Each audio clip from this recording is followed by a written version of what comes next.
The human ship moved slowly through space toward the crystal planet. Ambassador Lee Tae-ho stood at the window and watched the alien world grow larger. It looked like a giant jewel floating in the darkness. Blue and green lights sparkled across its surface. "Sir, we will arrive in 1 hour," said Park Yoon-ji. She was his aide and had been working with him for 3 years. She looked nervous. This was her first time meeting aliens. "Are you ready?" Tae-ho asked her. "I think so." Dr. Kim has told us everything about their species. Dr. Kim Do-won walked over to them. He carried a thick folder of papers. "The Vexathari are very different from us," he said. "They look like giant insects. They are strong and like to fight. Their queen rules everything." Tai-ho nodded. He had studied the reports many times. The Vexathari Empire controlled 50 star systems.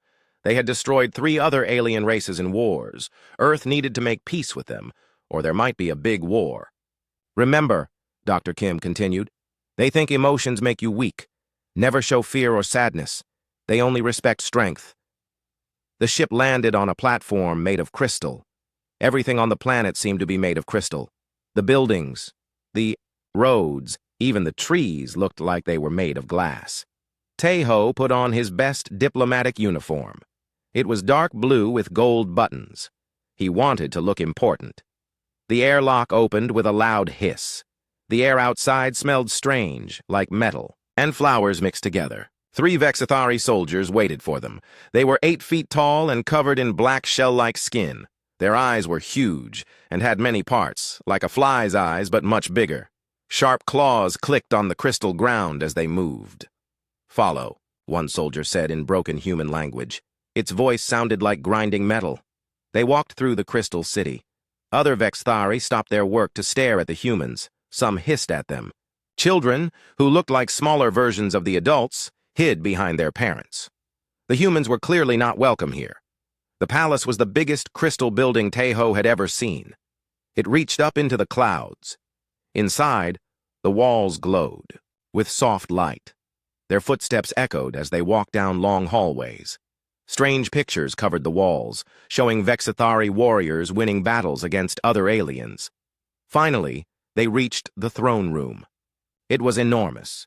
The ceiling was so high that Tae-ho could barely see the top. At the far end sat the crystal throne, and on it was Queen Lysandra. She was bigger than the other Vexathari. Her shell was pure black and shiny, like polished stone. 4 arms moved slowly as she watched them approach. Her compound eyes reflected the light like hundreds of tiny mirrors. She wore a crown made of crystal that seemed to grow from her head. Around the throne stood her generals. They all looked ready for war. Their claws were longer and sharper than the regular soldiers. Battle scars covered their shells. "So," the queen said. Her voice was deep and powerful. "These are the humans who want to make peace." Tae-ho stepped forward and bowed slightly.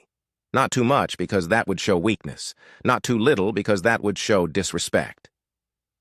"Your Majesty, I am Ambassador Lee Tae-ho. I come from Earth to speak with you about friendship between our peoples."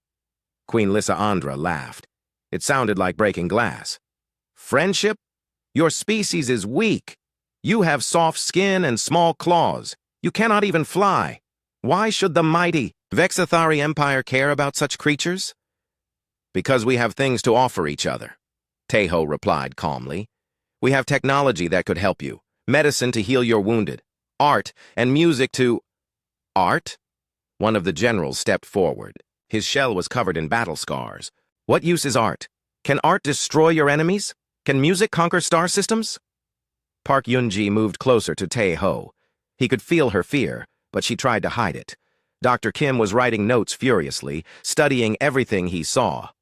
"Art makes life better," Tae-ho said. "It gives us reasons to live beyond just fighting." "Weakness!" the scarred general spat. "This is why your species will never be strong. You waste time on useless things." Queen Lysandra raised one of her hands for silence. "Tell me, human ambassador, what can your weak species do that we cannot?" Tae-ho thought carefully.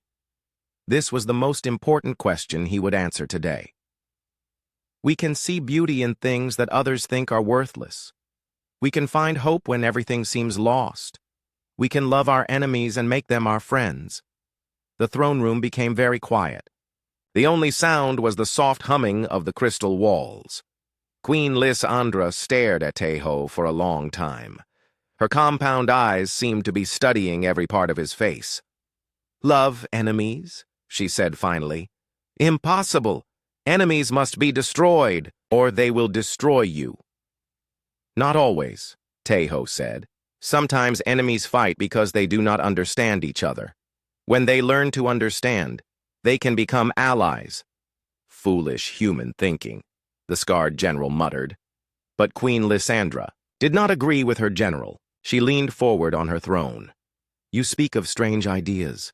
Your species survived long enough to reach the stars, so perhaps you are not as weak as you appear." Through the crystal walls of the throne room, Taeho could see something that surprised him. Beyond the throne room was a garden. Not a crystal garden, but a real garden with living plants. The plants glowed with soft, beautiful light.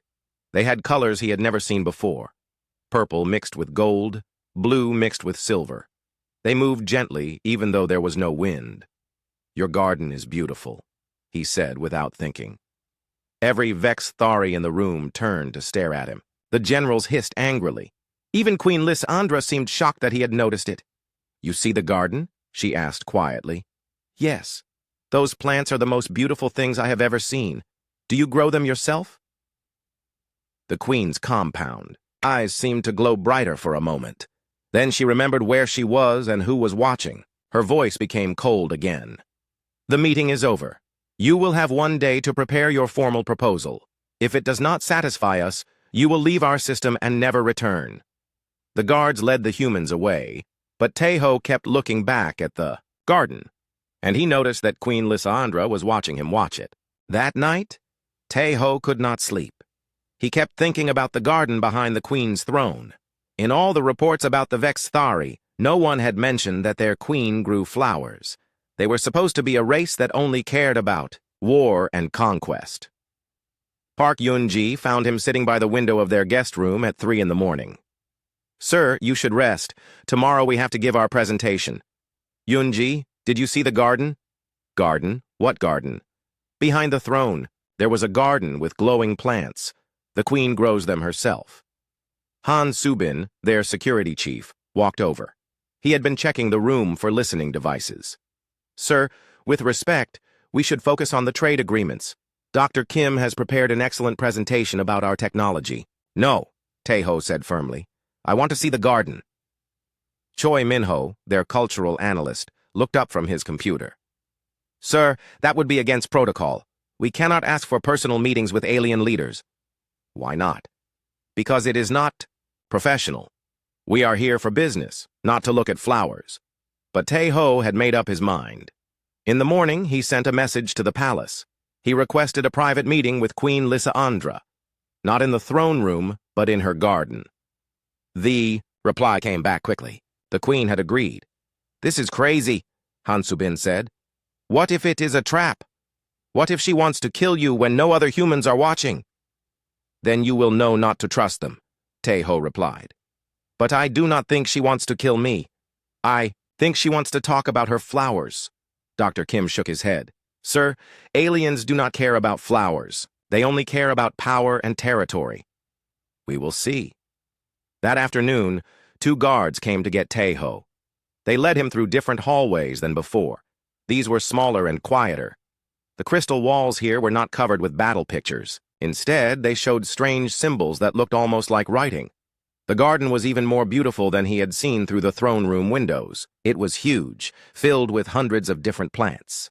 Some were as tall as trees, others were tiny and grew close to the ground. All of them glowed with their own light. The air smelled sweet, like honey and rain.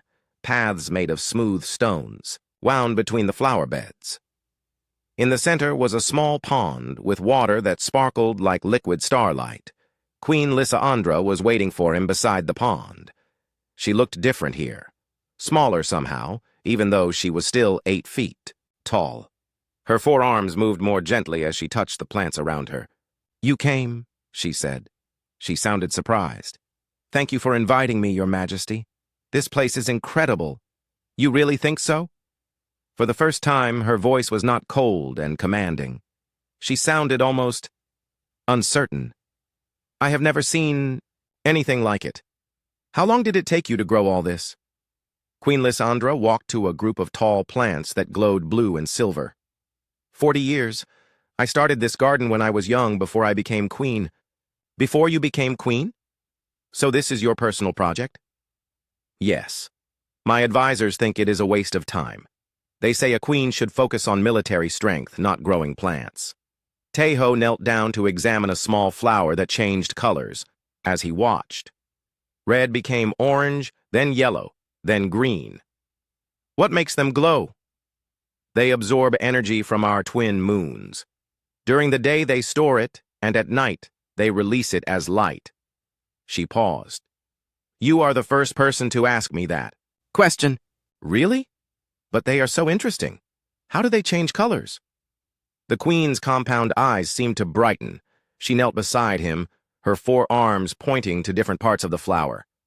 See these tiny crystals on the petals? They react to my emotions. When I am calm, they are blue. When I am excited, they turn red. So the flowers know how you feel. In a way, yes. I discovered this flower on a planet we conquered 10 years ago. The people there were about to destroy it to build a weapon factory. I saved a few seeds and brought them here. Tejo looked up at her. You saved them from destruction? Queen Lysandra stood up quickly as if she had said too much. I needed them for research, to see if they could be used for military purposes. And can they? No. They are completely useless for war.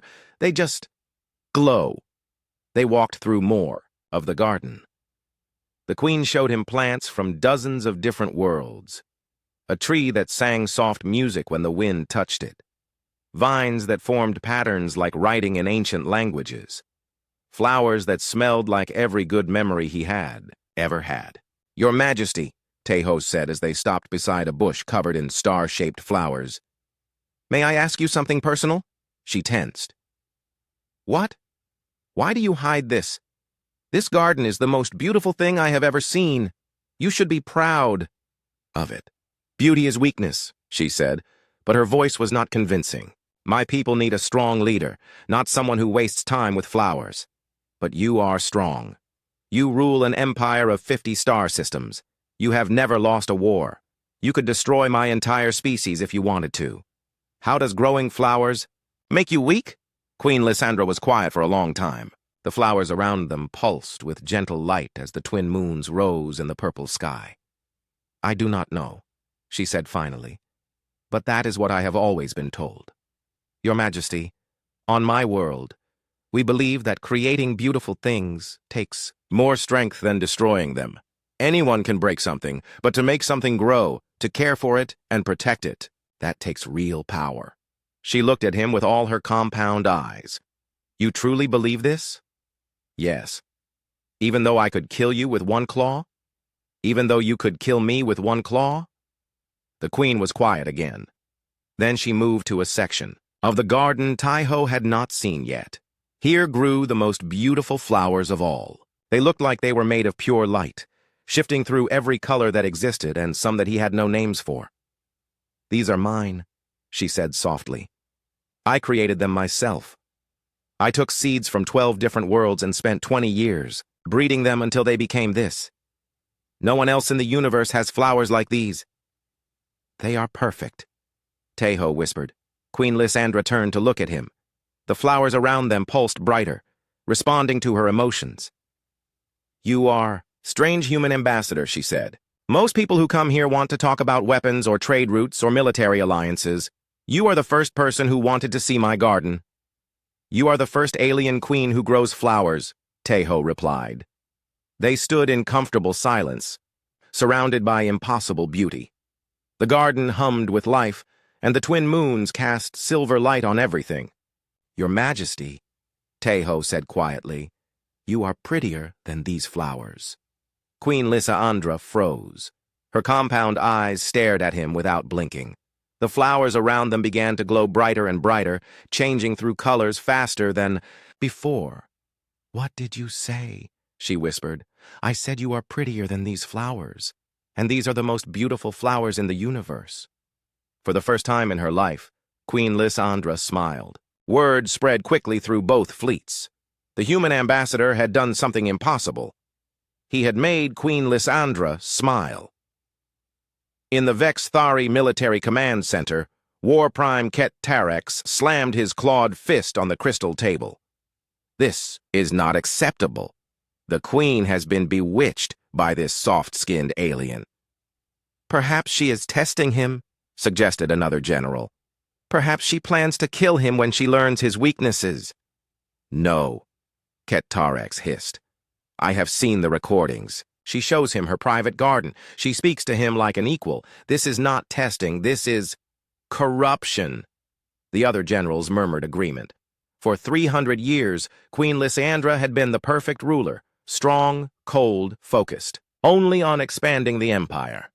Now she was wasting time with flowers and human ambassadors. What do you propose? Asked General Vex Thalan, the Queen's oldest advisor. Simple. The human dies. Tonight. That would mean war with Earth. Better a quick war than a weak queen, Ket Tarex replied. Meanwhile, on Earth, the news was causing equal chaos. Counselor Nam Ji-woo stood before the Emergency Defense Committee, reading reports from the diplomatic mission. Ambassador Lee has been meeting privately with the alien queen for 3 days now, she said. His own team does not know what they discuss. This is either the greatest diplomatic breakthrough in human history or the worst security failure. What? Are they talking about for so long? Asked another counselor. According to the reports, plants. They talk about gardening. The room fell silent. Then someone started laughing. Gardening. We sent our best ambassador to prevent an alien invasion, and he is discussing flowers. It seems to be working, Nam Ji-woo said carefully. The Queen has extended their stay indefinitely. She has canceled military exercises planned for this sector. Some of her generals are not happy about this. Which brings us to the real problem, said Defense Minister Pak Sung-ho. If Lee has somehow influenced their queen, her own people might kill him, and then they will kill us for corrupting their leader. Back on the Crystal World, Tai-ho was preparing for his 4th meeting with Queen Lysandra. This time, he had brought something special, a small bag of seeds from Earth. Park Yun-ji watched him pack them carefully. Sir, are you sure about this? What if she thinks you are trying to poison her world with alien plants? She will not think that, Tae-ho said. Trust me, Han Subin looked worried. Sir, my security scans are picking up unusual activity in the military section of the city. A lot of soldiers moving around at night. Are we in danger? I do not know, but something is happening. Dr. Kim joined them with his latest observations. The Queen's behavior is unprecedented.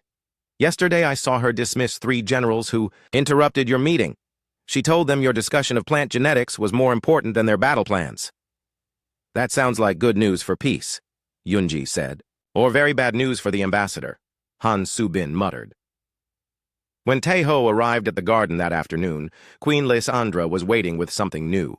She had changed her appearance. Instead of the heavy battle armor she usually wore, she had on lighter clothing. Her shell was polished until it gleamed like black mirrors. She had even decorated it with small crystals that caught the light. You look beautiful, Your Majesty, Tae-ho said honestly. Thank you, she replied. The flowers around her immediately began glowing brighter, showing her emotions. What have you brought today? Tae-ho showed her the seeds. These are from my home world, roses, cherry blossoms, jasmine. I thought you might like to try growing them here. Queen Lysandra took the seeds with 2 of her hands, examining them closely. They are so small. How do you know what will grow from them? That is the beautiful part. You plant them, care for them, and wait to see what happens. Sometimes they surprise you.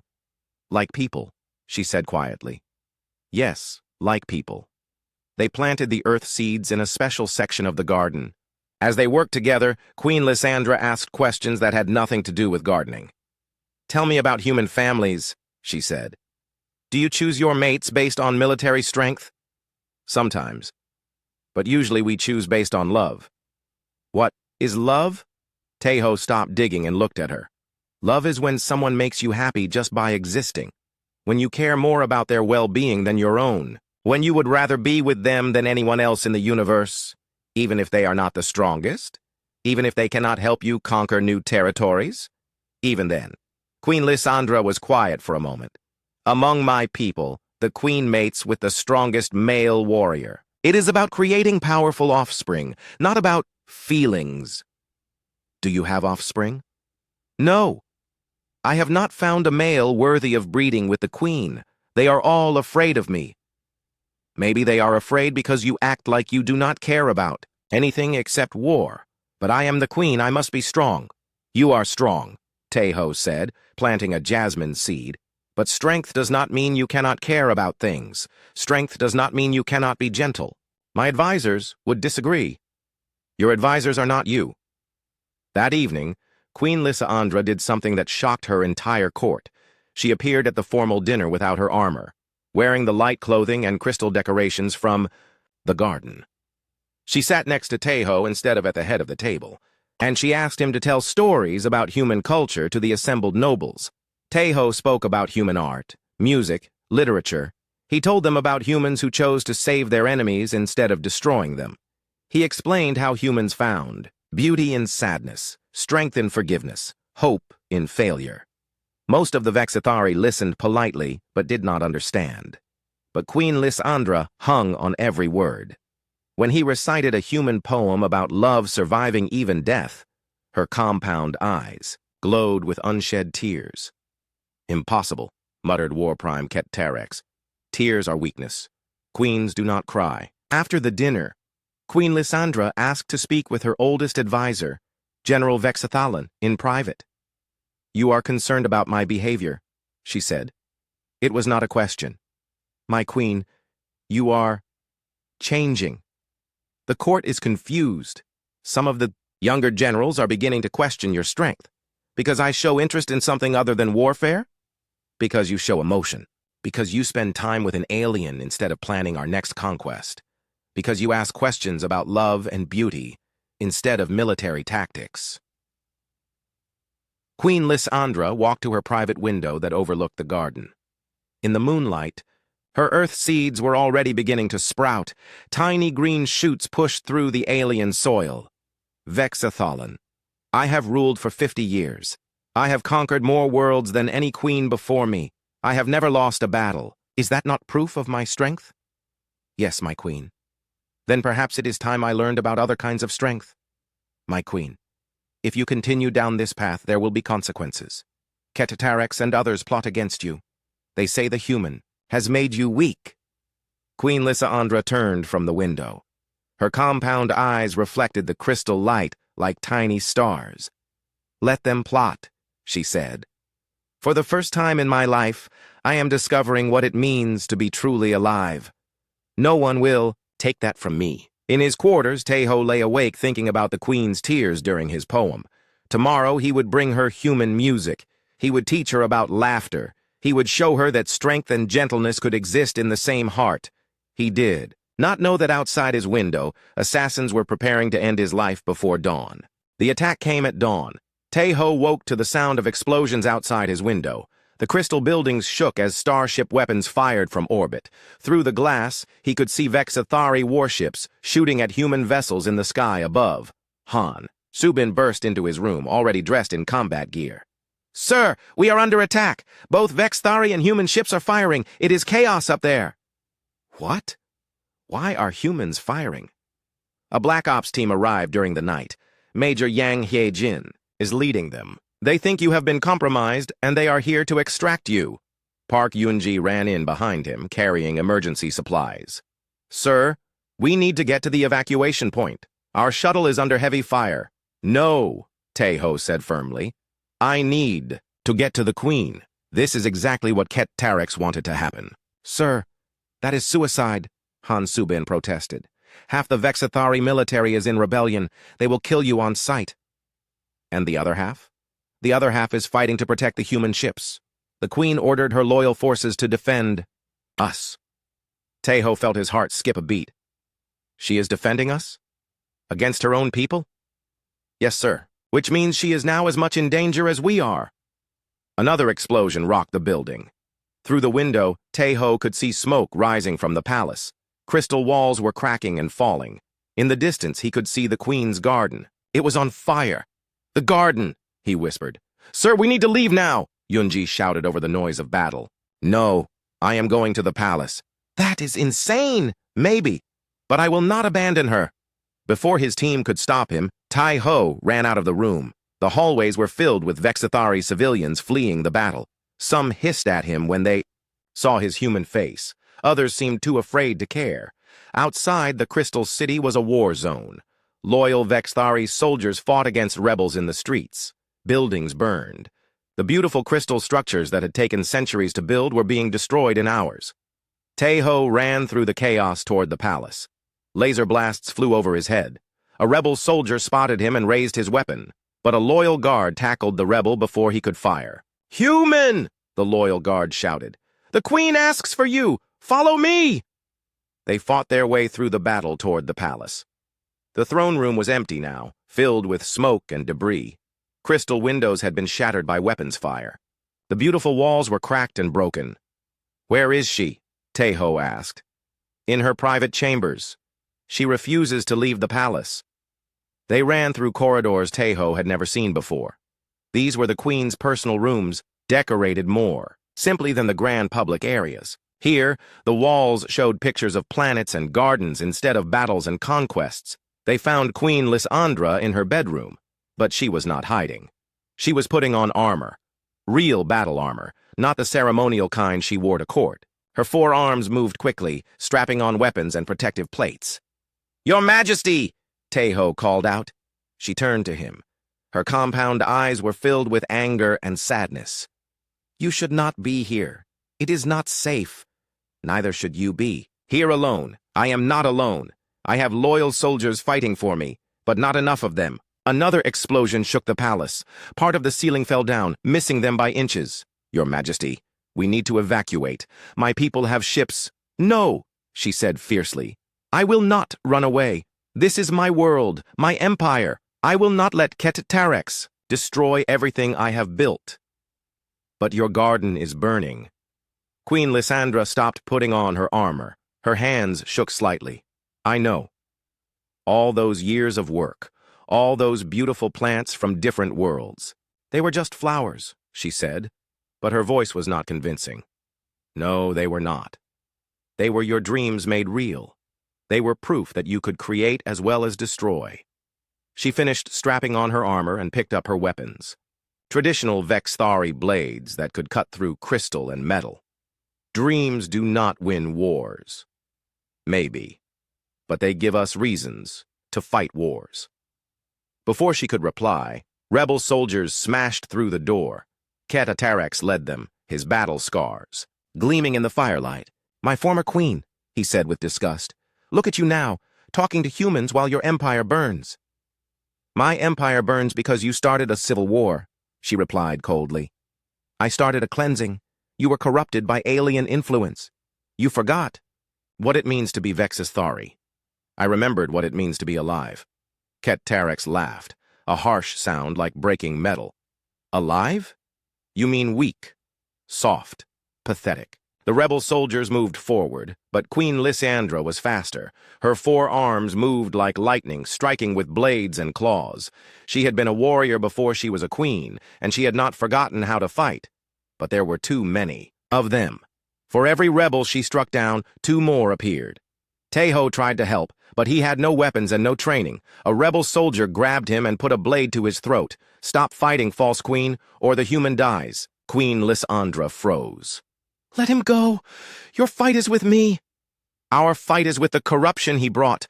But first, I want you to watch him die. I want you to see what your weakness has cost." The blade pressed closer to Tae-ho's neck. He could feel the sharp edge cutting into his skin. "Please," Queen Lysandra said. Her voice was different now, not the commanding tone of a queen, but the desperate plea of someone who had found something worth losing everything for. "Please do not hurt him." "You beg?"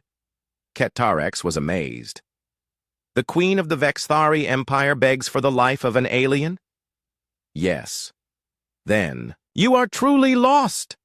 The rebel soldier began to draw the blade across Tae-ho's throat, But before he could finish, the palace wall exploded inward. Major Yang Hyejin and her human special forces team burst through the hole, weapons firing. In the confusion of the sudden attack, Queen Lysandra broke free and fought her way to Tai-Ho. She grabbed him as he fell, his neck bleeding but not deeply cut. "Are you all right?" she asked frantically. "I will live," he gasped. Around them the battle raged. Human soldiers fought beside loyal Vexithari against the rebels, laser weapons, and crystal blades clashed in the smoke-filled room. "We need to get out of here," Major Yang shouted. "My ship is waiting." "No," Queen Lysandra said. "I will not abandon my people. Your people are trying to kill you." Some of them. Not all. Another explosion shook the palace. Through the broken wall, they could see the battle in space above. Human and Vexithari ships fighting together against the rebel fleet. Queen Lysandra looked at Tai-Ho, then at the human soldiers who had risked their lives to save them both. She looked at her loyal guards who were dying to protect her. She looked at the burning city beyond the palace walls. "Very well," she said quietly. "But we do not run away. We make a fighting retreat to the garden." "The garden is destroyed," Tai-Ho said. Not all of it. They fought their way through the palace corridors. Queen Lysandra moved like a force of nature, her 4 arms striking down any rebel who got in their way. The humans provided covering, fire, while her loyal soldiers guarded their flanks. When they reached the garden, Tai-Ho's heart broke. Most of it was indeed destroyed. The beautiful glowing trees were blackened stumps. The singing vines lay silent and burned. The pond with starlight water was filled with debris, but in one corner, protected by a fallen crystal wall, a small section survived. And there, growing strong and green in the alien soil, were the earth plants they had planted together. The rose bushes, the cherry blossoms, the jasmine. They had grown faster than should have been possible, as if the chaos around them had given them strength. Queen Lysandra knelt beside them, her armor dented and blackened from battle. "They lived," she whispered. "Yes," Tai-Ho said, kneeling beside her. "They lived." Above them, the battle for the future of 2 worlds continued to rage among the stars. 6 months later, the colony ship New Garden hung in orbit around a green world that had no name yet. Inside the ship, former enemies worked side by side, building something that had never existed before. Tai-Ho stood in the main observation deck, watching the planet below. It was beautiful in a simple way. Green forests, blue oceans, white clouds. No crystal cities or glowing gardens yet. Just a clean, empty world waiting for new life. "The first shuttles land tomorrow," said Park Yoon-ji. She still served as his aide, though now her job was colony administration instead of diplomacy. "Are you ready?" "I think so." "Are you?" "It still feels strange. 6 months ago, we were enemies. Now we are building a home together." Tai-Ho smiled. "The universe is full of surprises." Through the observation window, he could see other ships in orbit. Some were human vessels that had followed them from Earth. Others were Vexithari ships loyal to Queen Lysandra. They had all left their old homes behind to start something new. The civil war on the Crystal World had ended after 3 weeks of fighting. Queen Lysandra had won, but the cost had been terrible. Thousands of her people were dead. Her beautiful capital city was in ruins, and many Vexithari still believed she had been corrupted by human influence. "I cannot rule a people who see me as weak," she had told Tai-Ho after the last battle. "And I cannot go back to being the queen I was before I met you. What will you do?" "I will give the throne to my sister. She still believes in the old ways. She can rebuild the empire without the complications I have brought. And you? I want to see what kind of world we can build together. Humans and Vexithari. Your people and mine." It had not been easy. Many humans thought Tai-Ho was crazy for trusting alien warriors. Many Vexithari thought their former queen was a traitor for choosing love over empire. But slowly others began to join them. Humans who were tired of war. Vexithari who wanted to try a different way of living. Dr. Kim Do-won had been one of the first to volunteer. "This is the most interesting xenobiological experiment in history," he had said. "How can I miss it?" Han Soo-bin had come too, though he still worried about security. "Someone needs to keep you alive, sir." You have no survival instincts at all. Even Choi Min-ho had joined them, fascinated by the challenge of creating a new culture from two very different species. Now, as Tai-ho watched the green world below, he felt someone approach behind him. He did not need to turn around to know who it was. After 6 months together on the ship, he could recognize her footsteps. Lysandra. Tai-ho. She moved up beside him at the window. She looked different now than she had as queen. Her shell was still polished black, but she wore simple clothes instead of armor or royal robes. She had learned to move more gently, less like a warrior and more like a gardener. "Are you nervous about tomorrow?" she asked. "A little." "You?" "Very much. I have never built a colony before. I have only conquered them. This will be different." "Yes.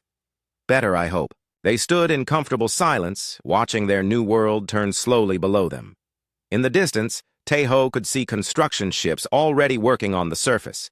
They were building the first settlement in a valley near a river, surrounded by natural beauty. "The greenhouse will be ready in 2 weeks," Lysandra said. "I have been planning what we will grow there. Earth plants and Vexthari plants together?" "Yes, and perhaps something entirely new. When different species mix, sometimes they create something better than either one alone." She was not just talking about plants, and they both knew it. Over the past 6 months, their relationship had grown deeper. It had started with friendship, born from shared love of growing things. Then it had become something more during the desperate days of the Civil War. Now it was love, though neither of them had said the word out loud yet. It was complicated. She was not human. He was not Vexthari. But somehow, that did not matter as much as it should have. "Tai-ho," she said softly, "there is something I need to tell you." "What?" "On my world, we have decided what to name this planet." "I thought we were going to choose the name together." "We did. The colonists voted yesterday. Humans and Vexthari together. And they want to call it Hope." Tai-ho felt tears in his eyes. After all the war and destruction, after all the fear and hatred between their species, they were building a world called Hope. "I like it," he said. "There is something else." The door to the observation deck opened, and a small figure ran in. It was Jin-A, a 7-year-old human girl whose parents had died in the war. Lysandra had officially adopted her, making her the first interspecies adoption in history. "Mama! Papa!" Jin-A called out. She had started calling them both parent names, not caring that one was human and one was alien. "Come see! The first buildings are finished!" Lysandra knelt down so Jin-A could climb onto her back. The little girl was not afraid of her adoptive mother's alien appearance. To her, Lysandra was just the person who made her favorite meals and read her bedtime stories. "What buildings?" Tai-ho asked. "The school and the hospital. And guess what? They planted the first garden already." They went to another window where they could see the colony site better. Sure enough, there was a small patch of green near the eye. New buildings. Even from orbit, they could see people working in it. "Former enemies planting flowers together," Lysandra murmured. "Just like their leaders," Tai-ho replied. That evening, there was a celebration dinner in the ship's main hall. Humans and Vexthari sat at the same tables, sharing food and stories. Children of both species played together, not seeing differences, only friends. Dr. Kim gave a speech about the scientific opportunities on their new world. Han Subin talked about security arrangements for the colony. Choi Min-ho discussed plans for preserving both human and Vexthari cultural traditions. But the most important moment came when an old Vexthari warrior named Tex Karan stood up. He had been one of Ket-Tarex's followers during the Civil War, but had changed his mind when he saw Queen Lysandra risk her life to save human civilians. "I spent my whole life believing that strength meant never showing weakness," he said. His voice was rough but honest. "I thought caring about others made you soft. I was wrong." He looked directly at Lysandra and Tai-ho. "You two taught me that the strongest thing in the universe is choosing to love someone different from yourself. Tomorrow we start building a new world. I want my children to grow up knowing that strength and kindness can exist in the same heart." The hall erupted in cheers from both species. Later that night, Tejo and Lysandra stood in the ship's greenhouse.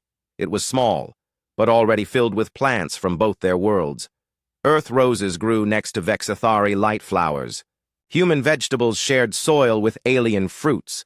Everything grew together in impossible harmony.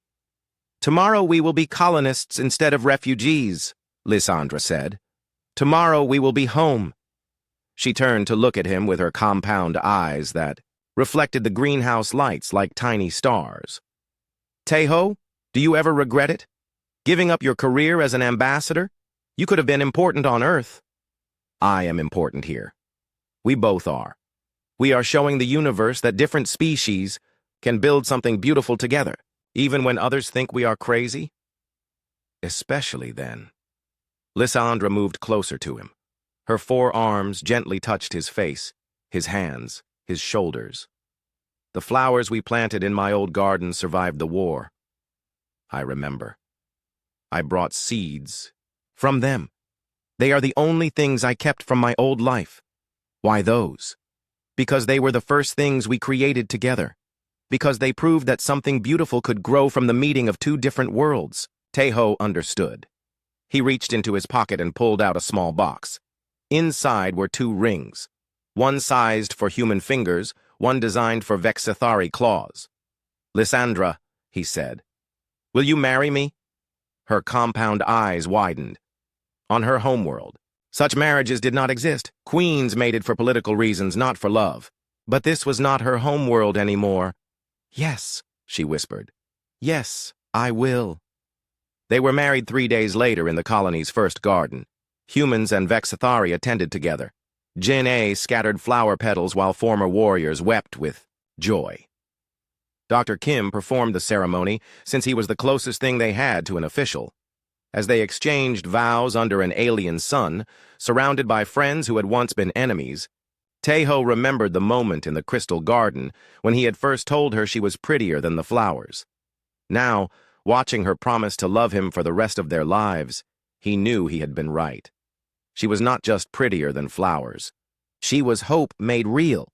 She was proof that love could bloom anywhere, even between the stars. Their first child, a daughter they named Hana, was born 2 years later. She looked mostly human, but had her mother's compound eyes and her father's gentle heart. She would grow up in a world where the differences between species mattered less than the love that connected them all. And in the center of their thriving colony, in a greenhouse that had become famous throughout the galaxy, impossible flowers bloomed. Earth roses and Vexithari light plants, growing together in soil that belonged to both species and neither, just like their love, just like their hope, just like their future among the stars.